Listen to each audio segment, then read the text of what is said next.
So I think I speak for a lot of people in still trying to process what happened just a few days ago.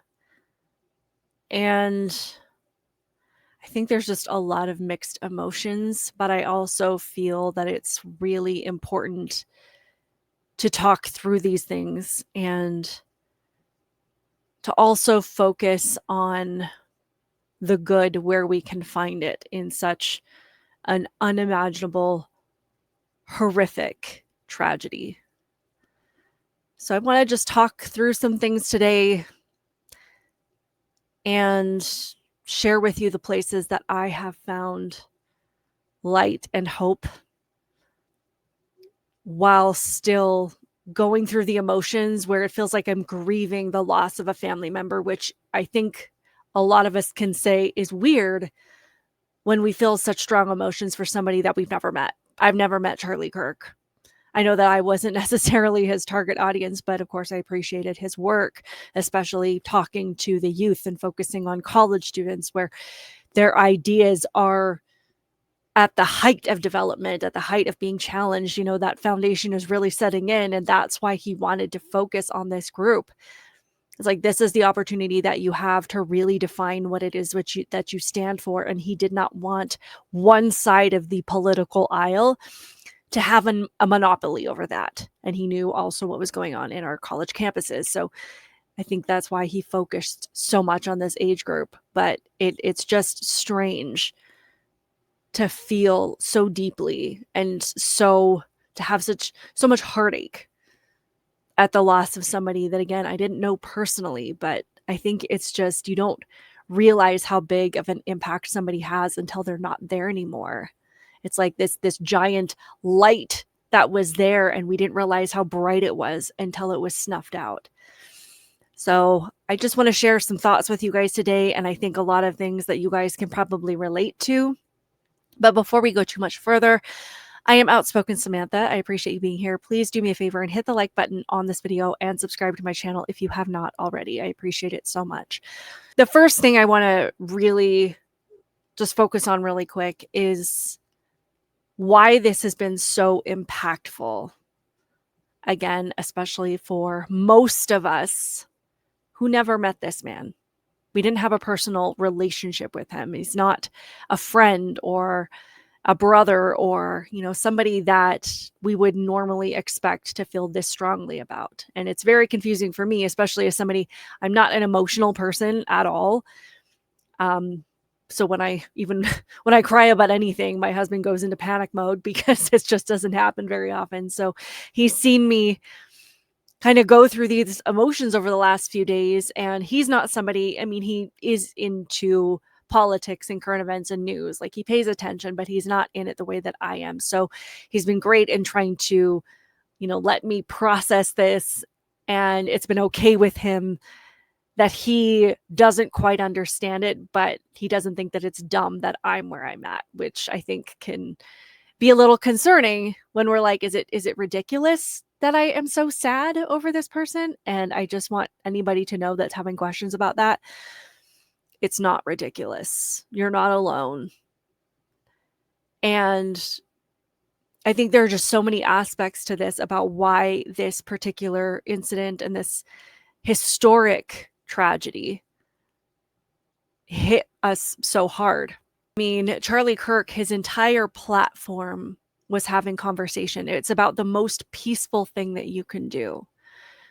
It's the First Amendment in our country. It's the first thing it's the most important thing that we can do to bridge divides and to find unity and to find common ground and to heal relationships, just having conversations.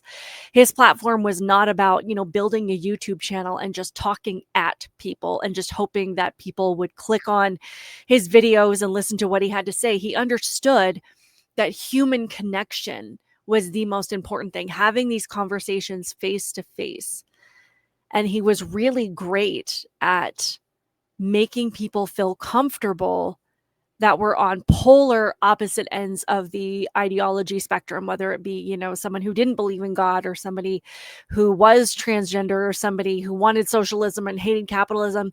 Whatever were the polar opposite of what Charlie Kirk stood for, he was great at making sure that people, that even if they were as far away from his personal belief as possible, that they felt comfortable with him and coming up and asking him questions. And as an example of that, I've seen a lot of people sharing this particular clip, but it really just resonates with how much he made people feel welcome, no matter what the left is saying right now, because there's still a lot of lunatics saying that he was transphobic and homophobic and all these things, but it's completely debunked by the fact that he had so many people coming to him who fall into those categories that were interested in what he had to say, even if they vehemently disagreed with him. They did not feel threatened by him. They came up to the mic to have a conversation face to face with him, and he never shut them down. So that debunks that whole point right there. But I want to share this clip really quick, and you guys can drop in the comments what stands out to you, but we'll discuss it after. I'm a transgender male. What age should kids be able to get things like hormone therapy? Because I don't know what's true, what's not. Tell me, are you comfortable telling me your story? I've known that since like 3rd grade, and I'm currently 19, almost 20. I've known basically since then. I didn't start going by like a different name until 7th and 8th grade. I just don't know, like, with the whole medical stuff, like what's true, what's not, what's helpful, because I've heard so many different opinions. First of all, thank you so much for that. Yeah, of course. So I'm going to have an opinion that very few people will ever tell you, which is I want you to be very cautious putting drugs into your system in the pursuit of changing your body. I instead encourage you to work on what's going on in your brain first. I think what you need first and foremost is just a diagnosis. Just someone that is going to listen to what you've gone through, listen to what else is going on. My prayer for you, and again, very few will say this, I actually want to see you be comfortable in how you were born. Yeah. I know that you might not feel that way, but I think that is something that you can achieve. I think that with the right team and the right people, you don't have to wage war on your body. You can learn to love your body. Now, what stood out to me, again, is that this person was not fearful of Charlie. And of all of the people that they could have gone to for advice, they came to the one person that they were told to fear, that this person will shut you down and tell you how much they hate you and that they don't want you to exist. Yet all he said was, in my opinion, this is what you should do. He didn't say, this is what you have to do, and if you don't, you're evil. If you don't, you're going to hell based on my biblical beliefs. He said, this is just what I think you should do. And I hope and pray for you that you learn to love yourself as who you are. Because we can get into the whole trans issue, but there's really no end game. There's really no, like, once you achieve this level of, you know, testosterone or estrogen level in your body, or you have this particular surgery, once you reach that, then you will finally be happy. There's no end game. So he's just encouraging them to say, you know what, realistically, the best thing that you can do is just learn to love the body that you have and learn to make peace with it. And then they are allowed to walk away and completely disagree and go do what they want to do, especially as an adult. And that is what he stood for. And again, his death is so impactful because he embodied the most important thing that this country stood for, the first thing that our founders made sure that they were able to protect, which was speech, our ability to talk to each other, not to agree, not to have the same beliefs, not to have the same religion. And his death, especially in such a violent way, when he specifically himself said, once we stop talking, violence happens. We saw the level of violence that can happen when people know that they cannot shut you down any other way, that they cannot come to the table and stand behind their beliefs. So the only thing that they feel that they can resort to is silencing you permanently. And we saw what that looked like. And it was so graphic for everybody to see, especially for somebody that was so good, that despite all of the lies that are going around about him, that never said anything hateful. He said what he believed. He said what he believed was best for humanity, but it was never from a place of, I hate these people, therefore they must listen to me and do what I say. He believed that these were the things that were going to bring people the most joy. 2-parent homes, getting married, having a family, raising your babies, staying at home as a mom with your babies if you can, getting a good education, focusing on yourself as an individual and what you're capable of, and not on your skin color and not on your gender identity and not on your sexuality, because those things are not, by far, not the most interesting or most important things about you.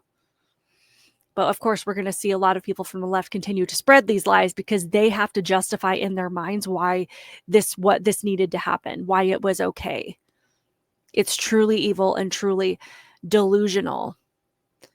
And again, I think that so many people, we don't realize how bright this light was and how much he stood for and how much we just relied on that consistent reach across the aisle that he did every single day until it was gone. But that doesn't mean that it is gone forever. I'm sure a lot of you saw the video by Erika Kirk, her remarks the other day. And this woman is on a mission, and she is absolutely not going to let this be the end of her husband's work. So I think we need to, this is about 1 minute and 50 seconds, but I absolutely want to hear every word that she had to say. Evildoers responsible for my husband's assassination have no idea what they have done. They killed Charlie because he preached a message of patriotism, faith, and of God's merciful love. But they should all know this. If you thought that my husband's mission was powerful before, you have no idea. You have no idea what you just have unleashed across this entire country and this world. You have no idea. You have no idea the fire that you have ignited within this wife. The cries of this widow will echo around the world like a battle cry. To everyone listening tonight across America, the movement my husband built will not die. It won't. I refuse to let that happen. It will not die. All of us will refuse to let that happen. No one will ever forget my husband's name, and I will make sure of it. It will become stronger, bolder, louder, and greater than ever. My husband's mission will not end, not even for a moment. And one of Charlie's greatest talents was his ability, this phenomenal ability to choose great people to follow him. And Mrs. Erika Kirk was not wrong. We've been hearing from multiple sources, including this clip from CNN. It says Charlie Kirk's producer on the future of Kirk's political movement.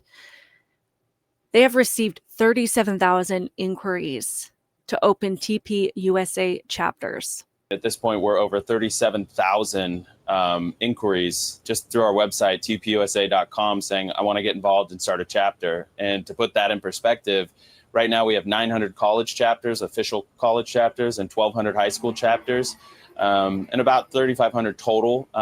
So 37,000 is enormous. And so it has galvanized the country because I think people are sending these clips around. And Charlie spoke from a place of such integrity and just of what he believed and what he stood for, that it just hits so hard. And I've said that to other people. I said, two people could say the same thing, Pamela, and for some reason, Charlie's would go further. And it's because there's something in it, the integrity of who he was and what he believed and what he stood for, and his faith in Jesus was so powerful that it would just echo and spread. And that's what made his voice so powerful. And you're seeing that now with how people are so moved by it that they just can't do anything but try and get involved in some way. And we've been just inundated with people saying, hey, I run this kind of company. Can I help? It's totally free. Hey, I do this. Can this be helpful to you? And then the students are devastated. We're getting so many of those testimonials, and they want to see Charlie's legacy live on through Turning Point USA. And that is where my hope is right now. I've seen a lot of people express a lot of anger, and it's not that I haven't had anger. I've been more sad than anything.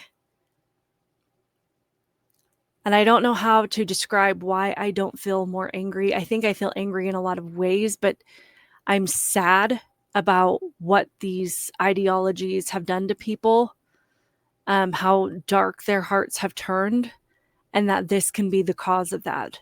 That you can go from somebody like the person that took Charlie's life, from coming from a good family, a Christian home with the right teachings and a good foundation, and it can so quickly turn when you become exposed to the wrong things. And you can go from, a relatively normal, lighthearted person with goals and dreams and wanting to get an education and pursue all the right things to the worst of the worst.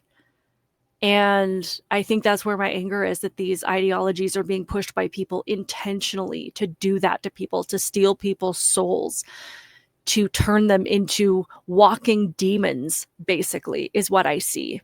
And that's the part that makes me angry. The people that have intentionally put these things out there, knowing that this is what it will do to people. It will steal your sons, your daughters, your friends. It will take them over and turn them into something completely dark and unrecognizable. And I'm angry about that. And I'm angry that it happened to this kid. And this is what he chose to do. And the people that are blaming Charlie on these news outlets and saying he needs to tone down his rhetoric, basically saying if he had just kept silent, he'd still be alive, which is the opposite of what this country stands for. This is what their rhetoric has led to. I agree. Tone down the rhetoric. If you're going to tell me that words and ideas can lead people to violence, you are absolutely correct. And you can tell whose words and ideas lead to violence by the people that are carrying out violence. It's not people on the right.